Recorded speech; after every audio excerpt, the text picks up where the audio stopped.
doing, baby? I'm doing fine. I'm so happy you're back.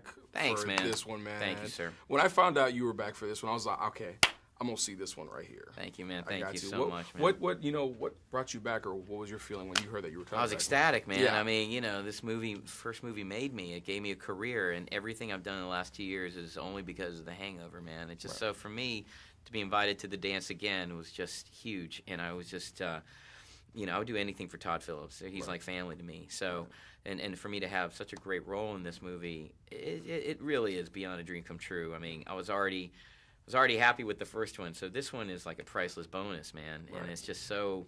And this time around, we're just blessed to have the script that's just funnier. Yes. And it's tighter. Yes. And it just goes there. It's not afraid to go there. Right. It's a more fearless script, in my opinion. The whole story. And when you're bringing that story to Bangkok and you're telling that story, we didn't feel any pressure to make it better. We knew it was better. And so when you know it's better, and then all you gotta do is execute. If that makes sense. Right. Totally. Yeah. It does make sense. Bro. Yeah. And so in making it, even though it's tougher to shoot in a foreign country and more stressful, the actual execution, the communication between the director and the players was just the same great chemistry that was in the first movie. Everyone just gets along very well, and everyone knows their role. And the chemistry and the trust is great. Right.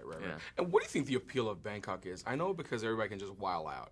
Right. But why is Bangkok? Why does it just have that reputation to like where you land and you just want to get naked? Like you're in baggage claim and you're butt naked, like ready to go. You know what? It's funny. Who, my dad? Yeah. It's funny that I was there shooting The Hangover 2 in Bangkok. In every in these clutch scenes. Right. But when I think of Bangkok as me, Ken Jeong, I just think of sereneness. It's calm. And you can calmly do whatever the hell you want, whatever you want to do. Right. But there's there's a sense of peacefulness there. You can either get away with doing whatever you want. If you want to meditate, if you want to masturbate, if you want to eat, if you want to eat fish head soup with curry in it, it's gonna be there. Yeah, and if you want to have sex with that fish head soup with curry in it, you can do it too. And you know what? It's all good. It's all good. Serene. Yeah, it's serene. So I really think that in all seriousness, I do think that what I found out was they make all the guys there take monk class. You train to be a monk for 3 years, and I think there's something to be said about the culture where you got that Zen Buddhism approach to society, and I think that I always think of Thailand as just a very, very calm place. They call it Land of Thousand Smiles. They're so friendly. They're so hardworking because we worked with the local crew there too. Okay. So friendly, so hardworking, man. It was just the best people to work with. Right. Seriously, it was an honor. We got to meet the Prime Minister of Thailand. Wow. It was really cool. Did you go to his house? No, he has a duplex out in Silmar, I think. Really? But in the off season. Okay. We have a. I got a cousin in Silmar. Yeah. I gotta go look for that. Oh my God, your cousin Prime Minister of Thailand.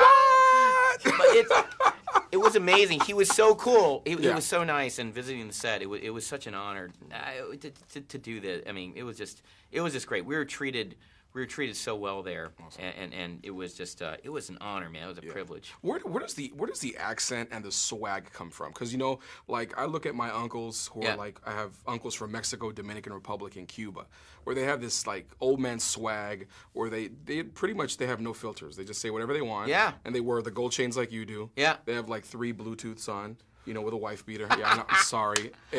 Tio Emilio, I'm sorry, but you got to stop that. But stop it with all due respect. Stop it, please. Line. Where does it come from, man? You know what? I think Chow is a combination of my Vietnamese wife, and me, angry Korean, and on weed. So I think it's just my toodaloo, mother apple. I think there's a bit of that. There's elements of both, but you're right. I mean, I did think there was some. I did combine elements of my wife's and me in this weird blend. I remember in concocting that character in the first movie. Yeah. Okay, I love it. But great job, man. Thanks, man. Thank you. Man.